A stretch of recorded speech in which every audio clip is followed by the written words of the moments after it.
expresarle mi gratitud por participar. Además, ha participado activamente en el proyecto, ha participado también, y ya dentro de poco verá la luz del libro, ya lo tenemos y ese viene. Y pues nada, un placer para mí presentarlo, que es profesor titular de la Universidad de Málaga, de Derecho de Trabajo y la Seguridad Social, y además es el director del Observatorio Jurídico Laboral de Violencia de Género. Y él ha tratado muchísimos temas, es especialista sobre temas de la mujer y violencia de género, así que sin más le paso la palabra. Muchas gracias. Bueno, pues muchísimas gracias. Es una alegría estar aquí, me hace mucha ilusión, o sea que muchas gracias por contar conmigo para este proyecto y muchas gracias por permitirme volver a Granada, volver a esta facultad que me gusta tanto, ¿no? Y que que en fin, que tiene tantas connotaciones personales para mí. Yo soy el disidente esta tarde, ¿no? Quiere decir, vengo del derecho social, del derecho del trabajo y de la seguridad social, ¿no? Y vengo a dar una perspectiva distinta de la que se está hablando esta tarde. Realmente resulta muy interesante escuchar a los civilistas porque tenemos o encontramos muchos problemas similares o muchos conflictos similares que se han dado en el ámbito del derecho social, ¿no? Por ejemplo, lo que se hablaba de los convenios, la posibilidad de que exista vicio en los convenios en las parejas de hecho. El Observatorio Jurídico Laboral de la Violencia de Género instó una reforma de la Ley General de Seguridad Social para modificar el acceso a la pensión de viudedad de las mujeres víctimas de violencia de género cuando no existía pensión compensatoria, porque antes de que existiese la Ley Integral de Violencia de Género, las mujeres que se divorciaban de su maltratador, lo último que se le ocurría era solicitarle una pensión compensatoria que sabían que en muchos casos tampoco se le iba a gratificar, ¿no? Por lo tanto, renunciaban a la pensión compensatoria y eso tenía una implicación, y es que perdían el derecho a la pensión de viudedad una vez que el excónyuge falleciese, ¿no? Y se introdujo una reforma en la Ley General de Seguridad Social precisamente por eso, porque existía una renuncia sistemática de las mujeres víctimas de violencia de género a esos convenios, ¿no? Una vez producido la separación o el divorcio, ¿no? Yo voy a empezar ya de forma muy breve, voy a intentar ser breve, hablando de un pequeño acontecimiento, ¿no? El próximo 28 de diciembre se cumplen ya 20 años de la Ley Integral de Violencia de Género, ¿no? Y aunque el tango diga que 20 años no son nada, ya nos da una perspectiva pues, para hacer una evaluación de cómo ha funcionado el aparato institucional que hemos creado para la protección de las mujeres víctimas de violencia de género, ¿no? Y es una ley que yo creo que habla de nosotros, habla de nuestro país.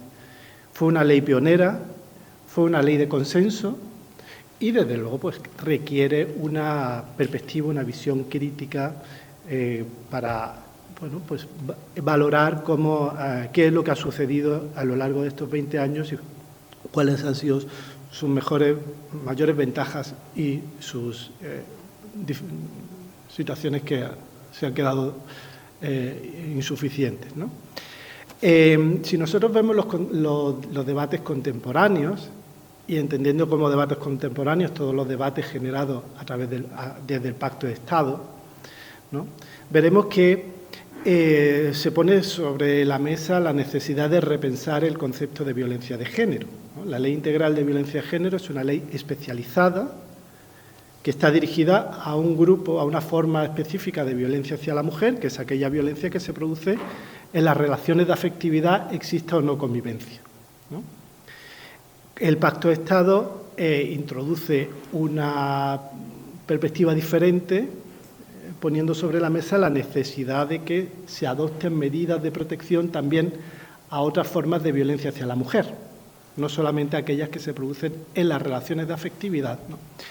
Y realmente pues la Ley Orgánica 10/2022 integral de garantía de la libertad sexual va a venir a modificar el ámbito subjetivo, ¿no?, al dar un nivel de protección similar al que se otorga a las mujeres víctimas de violencia de género en estas relaciones de afectividad a otros colectivos, como puedan ser las víctimas de agresiones sexuales, en plural, ¿no?, referidas a agresión sexual o trata, etcétera, etcétera, ¿no? Por lo tanto, se va a tender hacia una equiparación de figuras, ¿no?, quiere decir, un conjunto de figuras que van a recibir una protección similar, ¿no?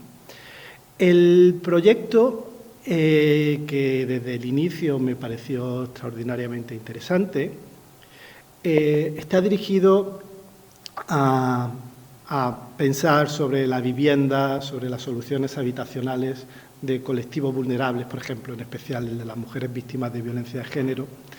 Y yo vengo a hablar de otra cosa distinta, ¿no? Es decir, que soy un desobediente por doble sentido, ¿no?, en el sentido de que vengo del derecho del trabajo y además vengo a hablar del derecho a la asistencia social integral de las mujeres víctimas de violencia de género. Si nosotros pensamos cuál era el aparato, cuál era la situación de abandono institucional que existía antes de la Ley Integral de Violencia de Género, ¿no?, vamos a ver que el acceso a la vivienda, ¿no?, es decir, las medidas de emergencia, ¿no?, las casas tuteladas, fueron el germen de la protección, que era una respuesta de carácter solidario, es decir, asociaciones de mujeres víctimas de violencia de género que ponían o creaban espacios seguros de refugio ante situaciones de violencia de género. Y aquellos fueron los primeros ámbitos en los que existía un nivel de protección de la violencia de género en nuestro país cuando no existía ningún tipo de protección institucional en nuestro país, ¿no? Pero la Ley Integral de Violencia de Género vino a hacer otra cosa, y vino a hacer cosas que ya se han comentado aquí, ¿no?, a plantearse preguntas que se han planteado aquí, ¿no?, cuando se hablaba de cuáles son los rasgos que tiene la violencia de género, ¿no?, y se hablaba de la violencia económica, pues evidentemente se ponía sobre la mesa cuál es la naturaleza de la violencia de género en las relaciones de afectividad y cuáles deben ser las medidas más adecuadas para evitar o prevenir la violencia de género. Y por eso, cuando se habla de vivienda, se va a hacer integrándolo en un marco más amplio, que es el derecho a la asistencia social integral, ¿no? Es decir, que el objetivo de la ley es cierto que aquel legislador pues le gustaba usar la dialéctica, ¿no?, y evidentemente pues hablaba de una ley que pretendía el empoderamiento de las mujeres víctimas de violencia de género, hablaba de una ley que ponía en el centro la necesidad de crear circunstancias necesarias para favorecer la autonomía de las mujeres víctimas de violencia de género. Es decir, el objetivo de la ley es que las mujeres que son víctimas de violencia de género sean capaces de salir de esa situación viciada, de esa relación viciada, ¿no? Por lo tanto, el elemento nuclear era el de la autonomía, ¿no? Es decir, que tuviesen la capacidad suficiente para reconstruirse su identidad personal y salir de esas situaciones de violencia de género. Por lo tanto, no se pone el centro determinadas medidas de protección, sino se pone el centro un concepto mucho más amplio, como es el del derecho a la asistencia social integral, que lo que pretende es la reconstrucción personal de la mujer víctima de violencia de género para hacerle romper con esa lógica de la violencia en sus relaciones de afectividad. Por lo tanto, la Ley Orgánica Integral va a tener distintos objetivos o va a desarrollar distintos instrumentos. En primer lugar, va a desarrollar medidas dirigidas a una prevención general, ¿no?, es decir, medidas dirigidas al conjunto de la sociedad y que lo que van a pretender es pues, que la sociedad en su conjunto sea capaz de identificar las situaciones de violencia de género y no solamente identificarlas, sino rechazarlas, ¿no? Pero luego también se van a describir un cuadro de medidas que se van a poner en juego cuando se produzca la violencia de género, ¿no? Es decir, medidas de protección una vez que la violencia de género se materializa, ¿no? Y que, consecuentemente, pues deben tener la suficiente eficacia como para hacer que las mujeres que están en un contexto de violencia de género tengan la suficiente confianza en los poderes públicos de protección para instar procesos de denuncia, etcétera, etcétera, ¿no? Y luego también se van a adoptar un cuadro de medidas dirigidas a la integración social, a la recuperación social. Por eso el derecho a la asistencia social integral comprende un cuadro amplio de medidas de distinta naturaleza que van a estar dirigidas a favorecer la recuperación de la mujer víctima de violencia de género y su inserción social en la sociedad, ¿no? En la mesa redonda anterior se ha puesto sobre la mesa el concepto de vulnerabilidad. Nosotros desde el Observatorio Jurídico Laboral de la Violencia de Género nos dedicamos a evaluar políticas públicas y nos dedicamos especialmente a evaluar las políticas de empleo, las políticas de inserción social, sociolaboral en favor de las mujeres víctimas de violencia de género. Por lo tanto, para saber si una medida es eficaz, sin ningún lugar a dudas, esas medidas tienen que estar desarrolladas pensando en el colectivo al que va dirigida, ¿no?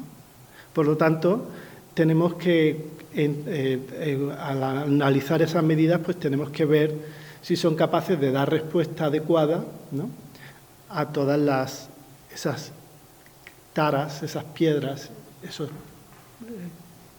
cosas que lleva, ¿no?, en su mochila las mujeres víctimas de violencia de género, que puede llevar o que pueden encontrarse o darse distintos factores de vulnerabilidad, ¿no? Quiere decir, vulnerabilidad debido a la edad, debido a la discapacidad, debido a la relación con el mercado de trabajo, la formación profesional, etcétera, etcétera, ¿no?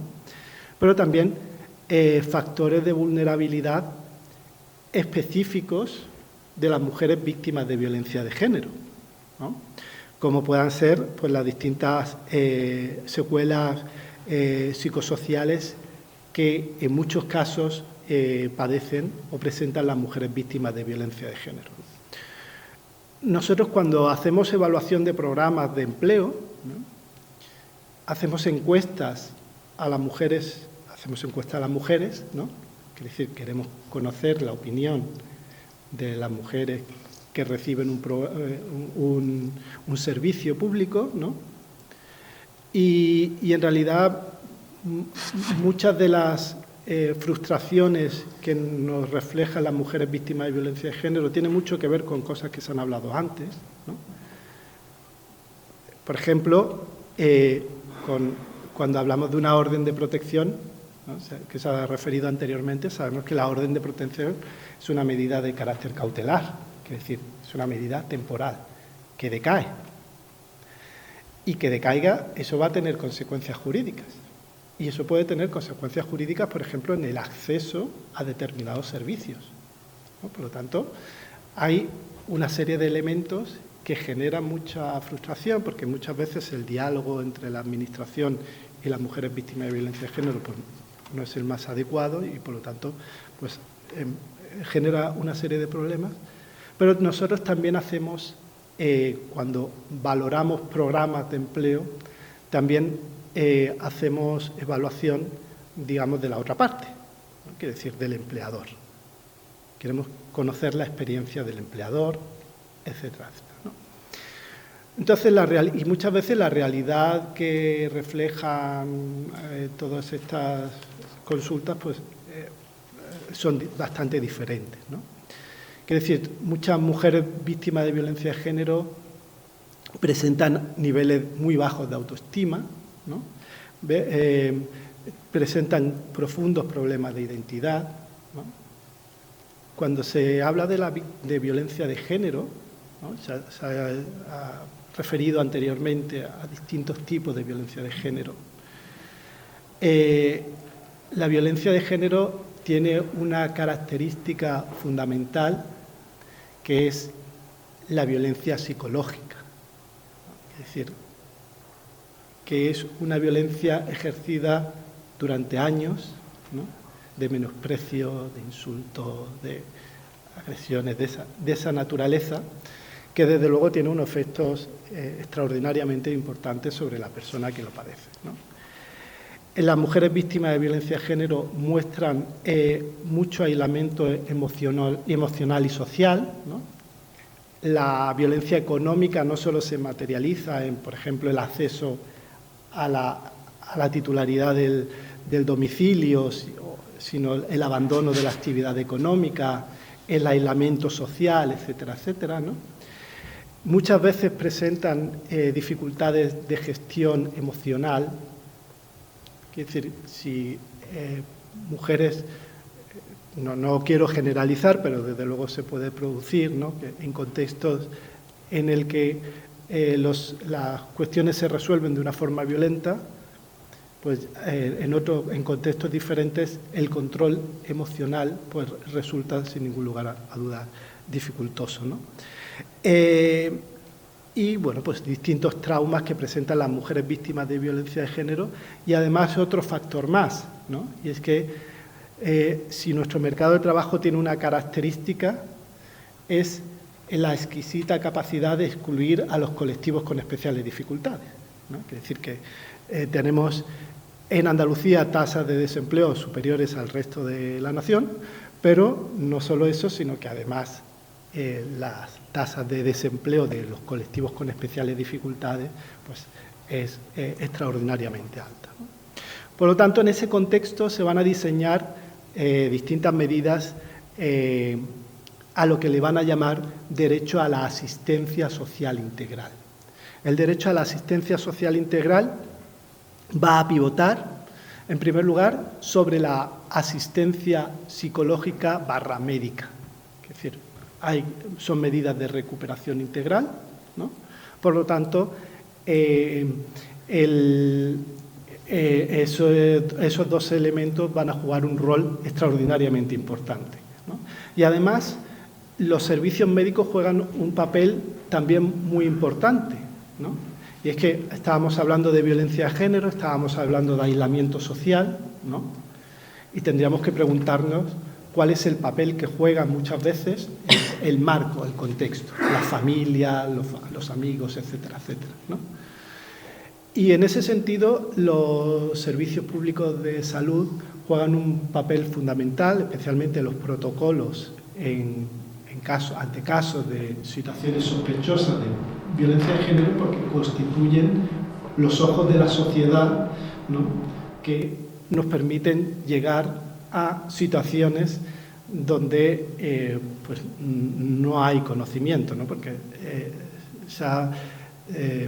estamos hablando de delitos de naturaleza pública, pero que se dan en el espacio más privado posible, ¿no? Por lo tanto, tienen una extraordinaria dificultad a la hora de intervenir el Estado en esos ámbitos, ¿no? Por lo tanto, hay medidas nucleares dirigidas a la asistencia sanitaria y a la asistencia psicológica, y luego una serie de elementos que no dejan de ser instrumentales, que es decir, las ayudas de emergencia, las ayudas residenciales, etcétera, etcétera, no son un fin en sí mismo, sino son un elemento instrumental que tiene que responder a los fines generales de recuperación integral de las mujeres víctimas de violencia de género, ¿no? Por lo tanto, todo el conjunto de medidas de emergencia, de acogida, etcétera, etcétera, pues tienen este carácter instrumental de recuperación integral de las mujeres víctimas de violencia de género. Y además de eso, hay un cuadro de medidas de carácter social, de acompañamiento social, ¿no? que tienen dos premisas fundamentales. Ya con esto voy a ir terminando para no extenderme excesivamente, ¿no? Y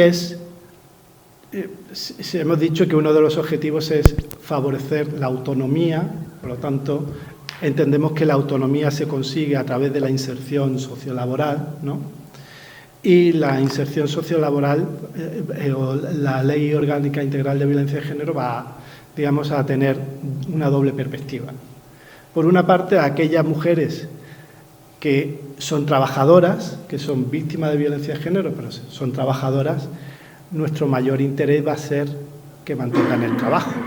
Quiere decir, que compatibilicen la protección como víctima de violencia de género y el ejercicio de la actividad laboral, ¿no? Por lo tanto, hay una serie de derechos dirigidos al mantenimiento del empleo, ¿no? Es decir, a conciliar la protección que están recibiendo con el mantenimiento del empleo.